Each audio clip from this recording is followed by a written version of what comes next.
Principal का दो टूक जवाब भी आता है कि तुम्हारी मर्जी है, पढ़ाओ नहीं तो मत पढ़ाओ, अब शब्द कहते हुए। मैं तो कहता हूं ऐसे विद्यालयों को सीज कर दिया जाए। कोविड के टाइम पे बहुत बच्चे नहीं पढ़े थे, उनको पास करके जो है उनको डिग्री दी गई थी।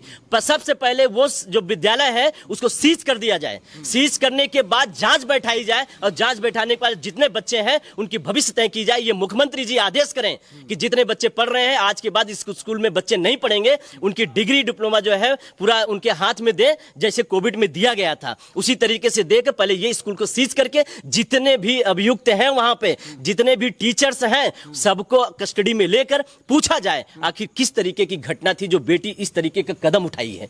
बेटी जब गिरी तो उसके जबड़े वगैरह टूटे थे, तो कितनी बातों को अंदर रख के अपने पिता से नहीं बता पाई सारी बातें कि उसके साथ जो है 3 घंटे 4 घंटे जब वो स्कूल में रही होगी किस तरीके से उसके साथ उत्पीड़न हुआ होगा। इस शासन और प्रशासन में ऐसे कृत्य करने वाले लोगों को डर और भय नहीं है। केवल हमारे मुख्यमंत्री साहब ये कहते ही रह जाएंगे कि जितने भी माफिया हैं, बलात्कारी हैं और घृण्य अपराध करने वाले सोच के मानसिकता के व्यक्ति हैं वो हमारे इस राज्य में जो है या तो जेल में होंगे या अपने जिले के बदर होंगे या फिर इसके बाद प्रदेश से बाहर होंगे। आखिरकार ये कौन लोग हैं? क्या ये आपके संरक्षित लोग हैं जो आज इस तरीके से घटनाओं के अंजाम दे रहे हैं? और माँ बाप और परिवार, गांव, जिला, जवार ये केवल सोचता रह जाए कि कब इसका न्याय मिलेगा। मगर ये जब दूसरी घटना हुई 23 तारीख को यहीं बस ड्राइवर साथ जो बदतमीजी किया और फिर इसके बाद जो है जब वो स्कूल जाती है और फिर इसके बाद पिता को भी बता के जाती है तो पिता साथ में जाते हैं, तो वो प्रिंसिपल जो है राज कपूर सिंह उसके पिता को उसके सामने ही उसको जो है बेइज्जत करते हैं। क्या न्याय के लिए हम लोग ऐसे तड़पते रहे और शासन प्रशासन के लोग हम जैसे लोग समाजसेवी लोग बोलते रहेंगे और शासन और प्रशासन के लोग आपका वीडियो देख के केवल हंसेंगे, मजाक उड़ाते हैं? क्या हम लोग ऐसे ही बोलते रह जाएंगे? उन माँ बाप को कैसे जो न्याय मिलेगा? वो माँ बाप जो न्याय के लिए तड़प रहा है उसको न्याय कैसे मिलेगा? हमारे बीच में डॉक्टर मनोज यादव जी भी पहुंचे हुए हैं जो अखिलेश यादव के बेहद करीबी हैं और पूर्व में जौनपुर से एमएलसी के प्रत्याशी भी रहे हैं। इनसे भी हम जानेंगे, जौनपुर से चल करके ये फतेहपुर में पहुंचे हैं। ये जो है प्रिया मौर्य का घर है जहां उनके पिताजी से इनकी भी चर्चा हुई। अब हम जानेंगे कि क्या इस उत्तर प्रदेश में जो न्यायिक प्रक्रिया है दलितों और पिछड़ों के लिए किस प्रकार की है। तो सर हम ये जानना चाहेंगे कि आपको लगता नहीं कि यहाँ जो कानून व्यवस्था है 2 तरह की है?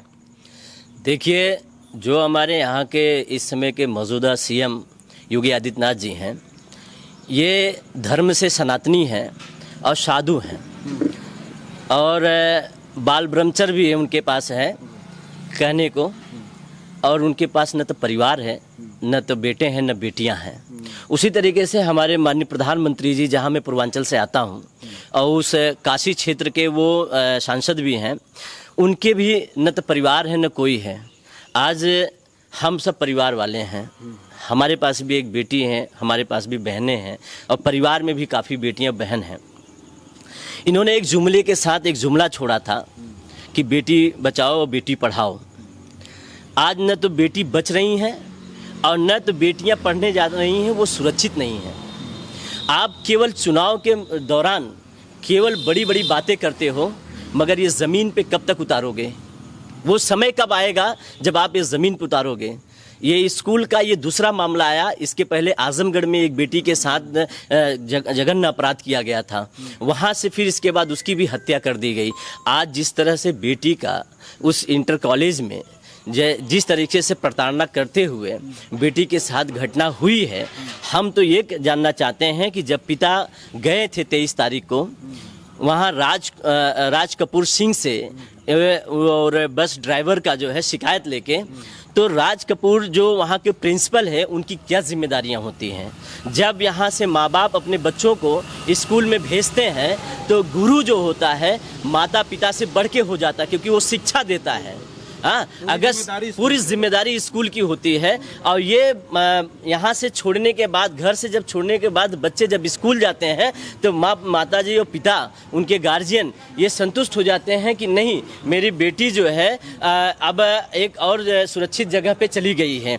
अगर इस तरीके की स्थितियाँ अगर वो समझ के माँ बाप अपने बच्चों को स्कूल में भेजते हैं, तो आज के डेट में जिस तरीके से योगी सरकार के राज में इस तरीके से घटनाएँ हो रही हैं, तो क्या वो माँ बाप क्या जो पिछड़े दलित जो हैं पीड़ित परिवार के लोग कैसे अपने आप को सुरक्षित महसूस करेंगे कि हमारी बेटी स्कूल में गई है, पता नहीं सुरक्षित है कि नहीं है। ये किसान हैं, ये किसान खेती किसानी करने वाले लोग हैं। अपने बेटी को सिर्फ इतना पढ़ाते हैं कि बेटी हमारी जो है टीचर हो जाए, आईएएस हो जाए, आईपीएस हो जाए। इसके लिए भी वो कहते हैं कि हम किसानी कर रहे हैं तो हमारा बेटा बेटी जो है कम से कम बड़े पद पे बड़े ओहदे पे जाकर हमारा नाम रोशन करें। और एक किसान की बेटी जब पढ़ के जब देश का नाम रोशन करती है, प्रदेश का नाम रोशन करती है, अपने जिले का नाम रोशन करती है तो बाप को फिक्र होता है, क्योंकि बाप के लिए बिटिया जो है वो अभिमान है, बेटी जो है पिता की अभिमान है।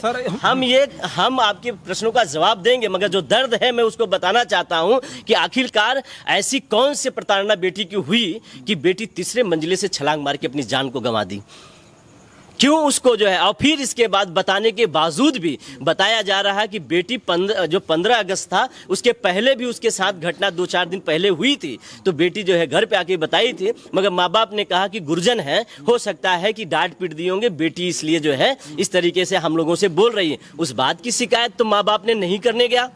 मगर ये जब दूसरी घटना हुई 23 तारीख को, यहीं बस ड्राइवर साहब जो बदतमीजी किया, और फिर इसके बाद जो है जब वो स्कूल जाती है और फिर इसके बाद पिता को भी बता के जाती है, तो पिता साथ में जाते हैं, तो वो प्रिंसिपल जो है राज कपूर सिंह उसके पिता को उसके सामने ही उसको जो है बेइज्जत करते हैं। तो कौन बेटा और बेटी जो जानने लायक 17 साल की बेटी जो है वो क्या उस अपने पिता के अपमान को देखते हुए उसको कैसा गिलान महसूस हुआ होगा।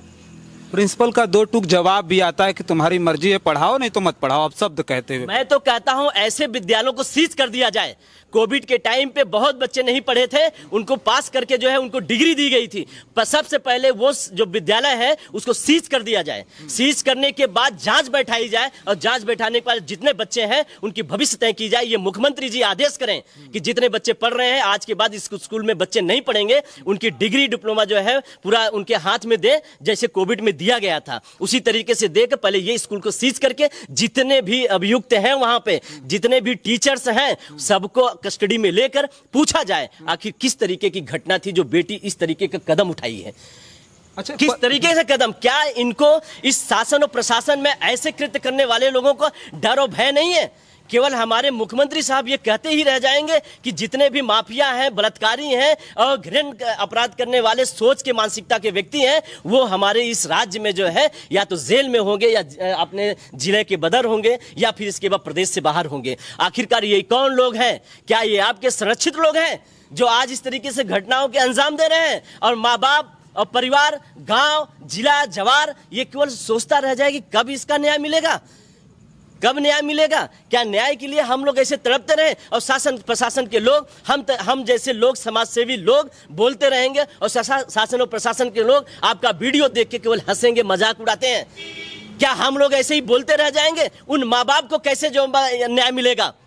वो माँ बाप जो न्याय के लिए तड़प रहा है उसको न्याय कैसे मिलेगा? क्या उन अधिकारी जो ये भारत देश का और प्रदेश का जो सिस्टम से बैठा हुआ है, ये सिस्टम केवल ये इसीलिए बैठा हुआ कि कुल सरकार के और हमारे जीएसटी और हमारे पैसों के जो है पैसे पे मौज करें?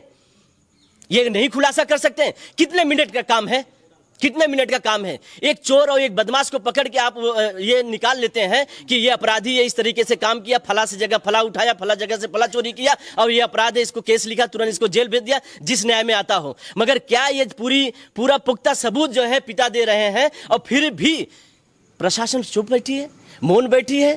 हमें तो लग रहा है कि शासन के ऊपर प्रशासन का दबाव है, इसलिए शासन में रहते हुए योगी आदित्यनाथ जी का डर जो है प्रशासन में नहीं है। अभी उनके पिताजी से जब हम चर्चा कर रहे थे, उनके पिताजी बोल रहे हैं कि भाई हम इस पे अभी कुछ नहीं बता पाएंगे, थोड़ा सा हमको जो है समय दीजिए, वक्त दीजिए। ये बात समझा जा सकता है कि उनको भी प्रशासन की तरफ से कोई जानकारी नहीं दी जा रही, नहीं मिल रही? देखो, जानकारियां सब हैं, वो पिता है, बेटी 17 साल की थी, बेटी जब हुई थी बड़े लालन प्यालन से उसको जो बड़ा करके आज जो है 17 साल तक जिसके साथ जो है बेटी को खिला पिला के इतना बड़ा किया, उसकी उम्मीद जुड़ी हुई थी। आज वो बेटी नहीं है तो पिता के पास जवाब क्या होगा? आप बताइए ना, क्या जवाब होगा? उसके पास आंसू, दुख और जबान में जो आवाज होनी चाहिए ना, वो नहीं है। उस दर्द को आपने देखा कि नहीं, महसूस किया कि नहीं? पिता कौन से जवाब दें? वो तो न्याय के लिए तड़प रहे हैं, लोग उनके पास फोन कर रहे हैं। आप बताइए कैसे कहें कि नहीं हमको न्याय चाहिए? न्याय के अलावा वो और कोई बात नहीं कर रहे हैं। मैं तो ये भी कहना चाहता हूं कि माननीय मुख्यमंत्री जी, यदि अगर आपके आंख के आंसू सूख गए हो तो कम से कम जो आत्मा आपकी है, कम से कम उसको जगा लो। उसको क्यों मार रहे हो? क्यों मार रहे हो? और क्या ये जो बैकवर्ड समाज के पीढ़ी के लोग हैं, क्या आपके यही हमारे सरकार में गाजर और मूली की तरह कटने के लिए पैदा हुए हैं? केवल बड़ी बड़ी बात करते हैं आप कि हमारी व्यवस्था बेहतर है, कानून व्यवस्था सबसे अच्छी है। आखिर कानून व्यवस्था कहाँ है? आप देखिए ना, नीतीश मौर्य बनारस का, आज भी उसके सारे सिस्टम्स को दबा दिए जा रहे हैं। जिस तरीके से फर्रुखाबाद में 2 बेटियों के साथ गैंग रेप होता है, फांसी पे उनको फांसी दिखा दिया जाता है। ये लीपापोती क्यों हो रहा है? आखिरकार लीपापोती क्यों हो रहा है? हमारे मुख्यमंत्री साहब माननीय अखिलेश यादव जी ने वो कहा कि सीजीआई का जो है हमको चाहिए, क्योंकि अब हमको भरोसा और सिस्टम पे नहीं रह गया। सीबीसीआईडी की मांग किया जा रहा है। आखिरकार ये बताओ कि हम ऐसे मांग करते रहेंगे, क्या हमारे बच्चियों को न्याय नहीं मिलेगा? हमारे इस समाज को न्याय नहीं मिलेगा? कब तक हम न्याय के लिए ऐसे चिल्लाते रहेंगे? हमारे चिल्लाने से न्याय मिलना होता तो मिल क्यों नहीं जा रहा है? क्यों इनके कान? आज जो जितने भी बैकवर्ड एससी के नेता हैं, सांसद हैं, विधायक हैं, जो भाजपा में हैं, क्या उनके ये बच्चियां नहीं है?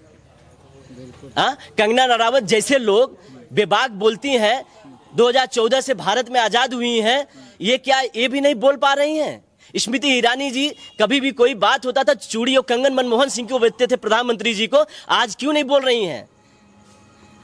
आज भी महिलाएं तो है ना उस भाजपा सरकार में, जितने भी हैं सांसद और विधायक, क्यों वो महिलाएं नहीं? किया ये बच्ची महिला नहीं थी क्या? उनको ये दर्द नहीं हो रहा है? इस दर्द को, इस पीड़ा को नहीं सह पा रही है?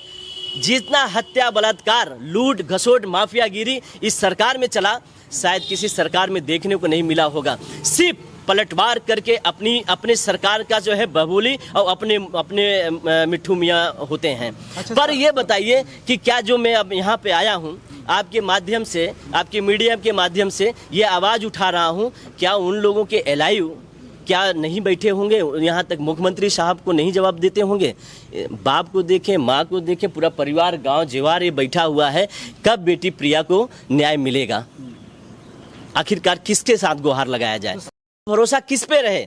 सरकार की जितनी भी संस्थाएं हैं, उन संस्थाओं पे विश्वास उठते जा रहा है लोगों को। आज 5 दिन हो गया बिटिया का हत्या, वहां से कूद गई, जो सुसाइड जो दिखा रहे हैं, और बेटी जब गिरी तो उसके जबड़े वगैरह टूटे थे। तो कितनी बातों को अंदर रख के अपने पिता से नहीं बता पाई सारी बातें, कि उसके साथ जो है 3 घंटे 4 घंटे जब वो स्कूल में रही होगी, किस तरीके से उसके साथ उत्पीड़न हुआ होगा, क्या क्या घटनाएं घटित हुई होंगी।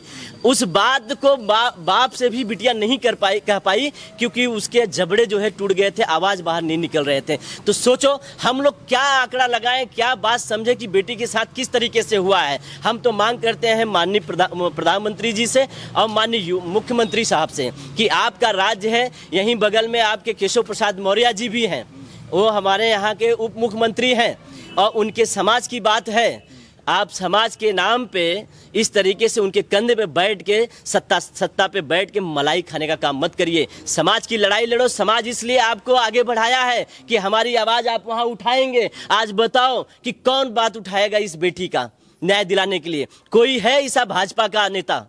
है कोई ऐसा भाजपा का नेता? कोई आया भी नहीं होगा कि बेटी के जाके पिता को जो उनके आंसू भी पोंछ सके, उनको दिलासा दिला सके कि नहीं आप चिंता मत करो, मैं हूं, बेटी को न्याय दिला के ही छोड़ूंगा। चाहे इसके लिए हमें मुख्यमंत्री साहब तक जाना पड़ा, योगी आदित्यनाथ तक जाना पड़ेगा या प्रधानमंत्री तक जाना पड़ेगा, तो मैं जाऊंगा। आप फिक्र मत करो। मगर 5 दिन हो गए, पिता अभी भी आस में बैठे हुए हैं कि मेरी बेटी को न्याय मिलेगा। आज वो बेटी जब गई होगी, उसका दाह संस्कार कल हुआ है, पर उसकी आत्मा जो है अभी भी भटक रही है, वो दुखी है।